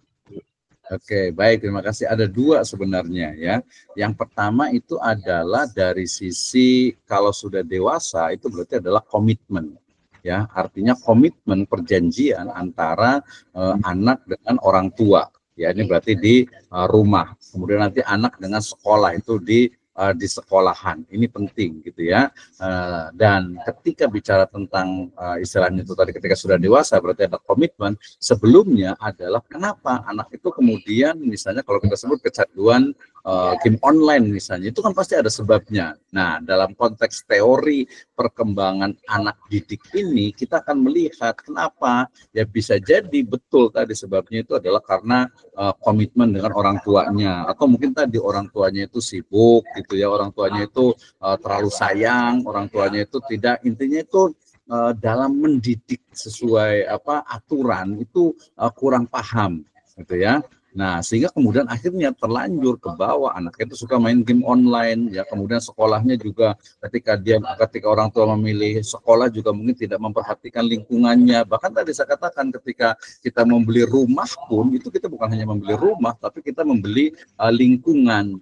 Jadi kalau lebih saya lihat justru banyak hal yang tidak berubah terutama dalam konteks pendidikan ini ya, tapi kemudian kita terjebak kepada sesuatu yang ya udah gimana nih handphone, kemudian game online ya, teknologi gimana, lingkungan. Jadi berarti tadi salah satu teori yang tadi mengatakan tentang perkembangan lingkungan berarti betul bahwa lingkungan itu sangat mempengaruhi, dan lingkungan yang paling dekat itu adalah orang tua. Sehingga kita boleh cek nih, kita boleh uji coba, kita boleh lihat bagaimana seorang tua ya, suami istri itu yang kemudian komitmen dari awal, misalnya mengenalkan misalnya gadget itu kepada anak itu di usia berapa, kemudian ada perjanjian kesepakatan memakainya mungkin hari apa atau jam berapa. Nah, itu menjadi hal yang penting. Kalau saya lihat, punten bisa mohon, bukan ini karena tadi pinggiran, sebenarnya tidak ya. Mungkin kalau pinggiran itu yang itu mungkin karena tadi komitmen, karena ada yang sibuk bekerja, sibuk cari uang, atau mungkin kurang memahami dari mengajarkan anak, sehingga ya udahlah anak nangis itu dikasih HP, akhirnya jadi menjadi habit, menjadi kebiasaan. Itulah tadi yang disebut dengan respon dengan stimulus ya. Responnya ketika dikasih handphone kemudian senang, ketika kemudian dilarang dia kemudian nangis, ibunya janganlah, kasihan daripada nangis kayak gitu. Nah, ini komitmen terhadap pendidikan terutama lingkungan dalam orang tua itu menjadi penting ya. Jadi ada yang sifatnya memang antisipasi, berarti dari awal, dari mulai di usia 1 tahun 2 tahun itu kita boleh boleh ajarkan. Ya kita kasih pemahaman itu kan orang tua berarti. Nah di sekolahan juga sama ya, di sekolah guru itu kan juga adalah orang tua. Jadi ada komitmen. Ketika sudah dewasa, oke, komitmennya apa? Dan penyadaran secara terus menerus kalau menurut saya itu. Mas, betul Pak dosen. Nah, ini kita membahasnya yang makalah kedua, pertumbuhan dan perkembangan remajanya. Yang remaja, kalau untuk usia 6-12 tahun ini ya, ngasih pengalaman kita ya di sekolah ini kan ini hitungan usia MI atau SD ya kan. Ini masih mudah ditangani. Ini yang saya maksud ini pertumbuhan perkembangan yang remaja. Ya, terima kasih Pak dosen. Iya betul. Justru kan tadi ketika kita bicara tentang pertumbuhan itu kan tidak bisa ketika tiba-tiba kemudian langsung ke remaja gitu ya. Nah, jadi kan tadi ada dua. Ketika oke lah yang dihadapi kita remaja, bagaimana solusinya nih gitu kan ya. Nah, bagaimana solusinya? Kalau tadi solusi integral itu kan sebenarnya dari awal, ya, dari SD, dari MI itu diarahkan. Jadi pendidikan itu kan berkelanjutan. Ya betul, memang cukup berat ketika tiba-tiba kita ngajar di SMP. Potong lagi Pak dosen, teknologi ini datangnya ini belum lama kan? Untuk teknologi sekarang ini, untuk handphone Android ini kan, gitu. Betul. Jadi tiba-tiba di remaja dia menggunakan itu, gitu. Nah, iya gitu, betul, bahkan sebenarnya bukan kalau penggunaan Android itu sebenarnya bukan hanya remaja ya, orang tua juga, yang pemuda remaja dewasa sekarang juga memang kecanduan semuanya seperti itu. Nah tapi justru karena kita bicaranya adalah remaja, anak SMP, berarti ya penyadaran, edukasi dan juga komitmen. Misalnya tadi di sekolahan misalnya ada beberapa yang tidak boleh mengizinkan HP.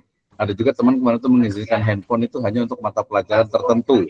Satu kelompok misalnya 2 orang misalnya. Itu kan bagian dari edukasi ya. Kalau kita kan memang lebih kepada ya prosesnya, sistemnya kita bangun gitu ya. Kenapa? Karena remaja ini kan betul-betul masa-masa yang paling tadi kan masing-masing mencari jati diri, kemudian juga istilahnya itu bingung dengan keadaannya. Nah, itu perlu penyadaran. Itulah tugas dari jadi dipotong lagi Pak dosen, jadi baik. Jadi pemerintah ini juga harus hadir ya, harus bikin peraturan yang pasti atau yang dimasukin pesantren aja Pak Indra. Ya, enggak di pendidikan ini juga harus dimasukkan pemerintah juga harus hadir, harus ditekankan. Jadi wajib tidak menggunakan handphone gitu. Tapi harus nasional gitu, jangan Jawa Barat aja kan. Jawa Barat juga udah bagus ya. Ini KDM ini kan juga menyarankan tidak boleh pegang handphone di sekolah. Makanya baru-baru ini, jadi harus nasional, jadi semuanya mengikuti. Ya, kalau saya sih sebenarnya ini ya bukan tidak boleh ya. Kenapa? Karena dalam proses pembelajaran digital sekarang, ya itu juga kayaknya nggak bisa juga kalau nggak bisa tidak menggunakan istilahnya itu elektronik, semisal internet gitu ya. Itu kalau menurut saya juga tidak setuju 100% ketika istilahnya itu di sekolah itu nggak boleh bawa handphone. Ya pada mata pelajaran tertentu itu membutuhkan gitu ya. Makanya tadi ada satu sekolah di Bogor sini yang dia nggak boleh handphone pakai, tapi pada hari-hari tertentu mata pelajaran tertentu itu diperbolehkan. Jadi kalau saya secara pribadi tidak setuju ketika harus betul-betul tidak boleh sama sekali gitu. Kenapa? Karena kalau menurut saya itu bukan menghindari, tetapi memanage, mengelola, mengatur, membuat komitmen dengan anak. Itu kan banyak tuh sekolah ketika bawa handphone kemudian diletakkan itu misalnya diletakkan di kantor gitu kan ya. Nanti ketika mata pelajaran tertentu misalnya kita kan butuh pelajaran-pelajaran yang sifatnya itu ya sifatnya tuh up to date dan pengetahuan itu cukup banyak gitu. Menurut saya enggak sih, saya pribadi gitu ya. Enggak setuju juga kalau istilahnya tuh ya ini kan pemikiran gitu ya. Enggak setuju kalau kenapa justru nanti malah sama mirip seperti di pesantren. Beberapa pesantren tidak membolehkan, walaupun biasa hari Ahad itu atau pas liburan itu boleh. Tapi ketika tidak diperbolehkan, justru mereka itu istilahnya itu liar gitu ya, liar sepuas-puasnya gitu. Tapi kalau saya tidak anti dengan teknologi, kemudian juga ya, kita komitmen sih. Tadi komitmen misalnya hari tertentu nggak boleh bawa handphone, tapi pada mata pelajaran misalnya IT, kemudian juga mata pelajaran tertentu, ya itu untuk diskusi dan lain sebagainya. Kecuali ya mungkin tadi bukan bawa handphone, tapi di kelas itu menyediakan satu misalnya itu jaringan internet, kemudian ada layar gitu ya, yang bisa intinya itu anak-anak itu mendapatkan informasi. Itu menurut saya justru penting daripada melarang sama sekali. Paham Pak dosen. Ya, jadi memang negara ini harus hadir. Jadi ketika nanti orang tua muridnya itu komplain kepada kita waktu mengajar tidak boleh handphone, ketika ada surat edaran itu bisa digunakan ketika ada pelajar-pelajar tertentu, itu juga harus diberikan edaran itu. Jadi kita bisa menjawabnya gitu di sekolah, gitu Pak dosen. Iya, Bagaimana betul. cara mendorong pemerintah untuk membuat peraturan yang itu? Ya betul sistemnya Pak. Ini Pak dosen berikan masukan luar biasa bagus buat saya juga, alhamdulillah. Karena kebetulan di sekolah kami ini kan kepala sekolahnya ini kan membuat peraturan yang memang tidak ada peraturan yang benar, maksudnya yang dari pemerintah gitu. Jadi ketika ada orang tua komplain ya kita jawabnya bingung gitu kan, karena kita nggak ada, cuma sekedar lisan gitu.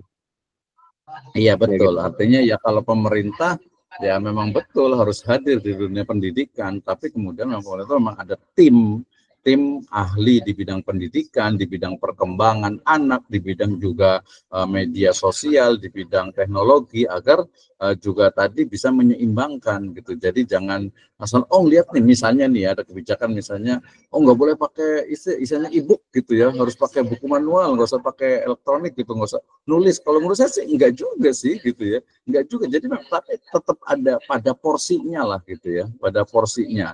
Dan kita juga tidak boleh terjebak kepada tadi misalnya ya satu teori yang kemudian itu tadi sebenarnya bukan teori. Kalau tadi misalnya ternyata menulis dengan tangan itu lebih mencerdaskan misalnya, itu sebenarnya bukan teori, itu masih ke aksioma atau preposisi gitu ya. Nah, gitu. Jadi intinya sih ya kita lihatlah beberapa hal yang mungkin memang itu betul, tapi perlu ada perbaikan. Ini kurang tepat nih gitu, karena memang faktanya seperti ini. Jadi inilah ruang diskusi, kayaknya keren nih kalau kita buat ruang diskusi kayaknya nih ya. Ada siapa nih Pak Tito sampai udah diturunkan kembali nih ya tangannya nih. Ada Faris Akbar. Pak Faris Akbar sih jadi saya ingatnya. Assalamualaikum Pak dosen. Assalamualaikum Pak dosen. Silakan Pak Tito dulu. Pak Tito gimana? Siap. Menarik Terima nih. kasih banyak Pak dosen. Mohon izin Bapak-bapak dan rekan-rekan semua. Ini sangat luar biasa materi hari ini, memang kayaknya suatu mata kuliah kenangan. Betul Pak dosen.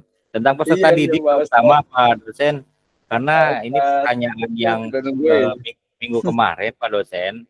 Karena memang terhalang dengan waktu ataupun waktunya sudah habis. Iya, betul. Ini terkait tadi sudah dibicarakan mengenai teori-teori yang memang kita temukan, tapi saat ini fenomena yang kita temukan di lapangan, contohnya pribadi saya gitu kan, untuk peserta didik saat ini yang kemarin saya bicarakan atau pertanyakan ke Pak dosen, bahwa saat ini bagaimana caranya kita ini bisa menangani peserta didik itu dengan baik, terutama kalau pribadi saya untuk tingkat SMK ini kadang-kadang dikatakan bahwa anak-anak SCM ini adalah anak-anak yang kategorinya ya nakal ataupun apa, padahal ketika saya dekati dengan kolbu, mereka itu malah anak-anak yang luar biasa Pak dosen.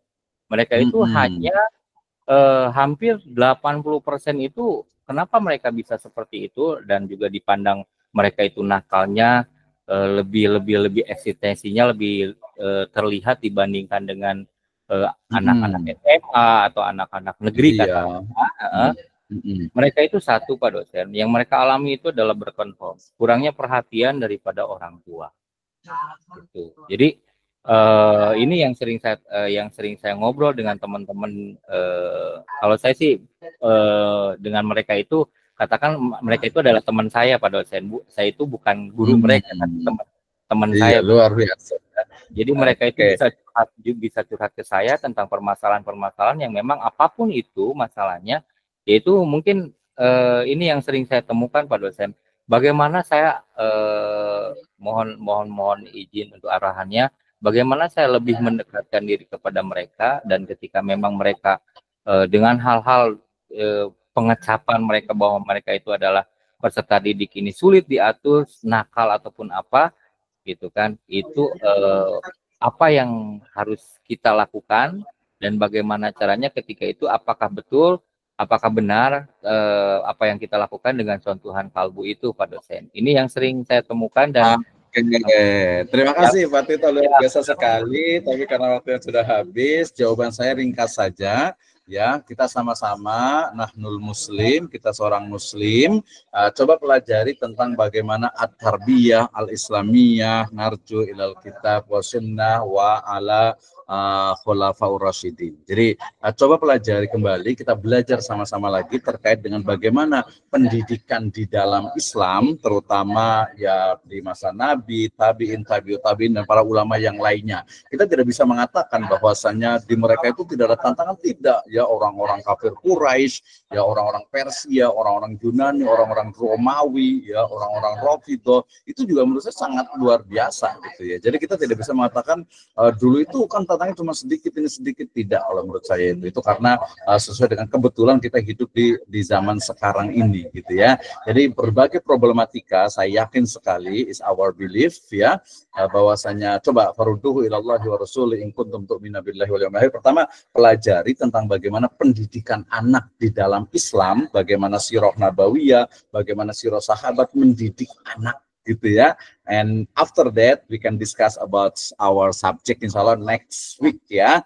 Karena nanti kita jawab itu, tenang aja ya, karena waktunya udah habis, saya nggak mau zalim juga, ini udah lewat nih ya. Ditunggu banget. Iya, kita jawab nanti, kita diskusi lagi ya.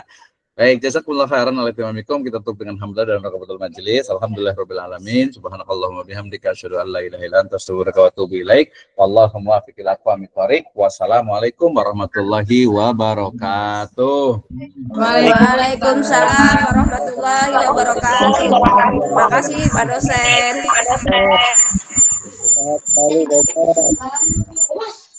Oke, Terima kasih. Semangat semuanya. Ya. Aduh, udah lewat lagi, semangat banget ini ya. Aduh.